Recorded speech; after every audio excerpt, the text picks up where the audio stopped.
जेव्हा दुसरं बाळ जन्माला येतं ना, तेव्हा आपले नातेवाईक, रिलेटिव्ह जी असतात ना लोकं, ती आपल्या लहान मोठ्या बाळाला सांगत असतात, की गमतीशीर बोलत असतात. आपलं सीरियस नाही, पण गमती-गमतीत बोलत असतात, की आता दुसरं बाळ आलेलं आहे, त्याच्यावर प्रेम केलं जाणार, तुला गिफ्ट दिलं जाणार नाही किंवा तुझ्यावर प्रेम केलं जाणार नाही, आता लहान बाळावर प्रेम केलं जाणार वगैरे, वगैरे.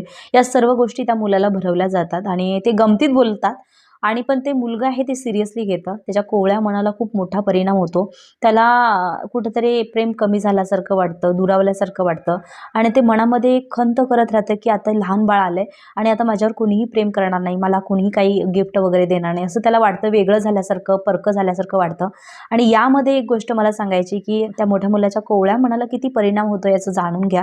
आणि खरंच जेवढं लहान बाळ महत्त्वाचं तितकंच ते मोठे बाळ महत्त्वाचं असतं, त्यालाही तितकंच महत्त्व द्या. आणि सांगण्याचा उद्देश इतकाच आहे, की रिलेटिव्ह जी नातेवाईक असतात ना, मस्करी त्या गोष्टी लहान मुलांशी बोलू नका. आणि हा प्रॅक्टिकल अनुभव मी स्वतः घेतलेला आहे. माझ्याही बाबतीत हेच झालं, की लहान मुलांना या गोष्टी मोठ्या माणसांनी खरंच बोलू नये. तुम्ही मस्करीत बोलता, पण मुलं खूप सिरियसली घेतात आणि खूप मनाला, जीवाला लावून घेतात आणि त्या कोवळ्या मनांच्या मुलांच्या मनाला खूप वेदना होत असतात.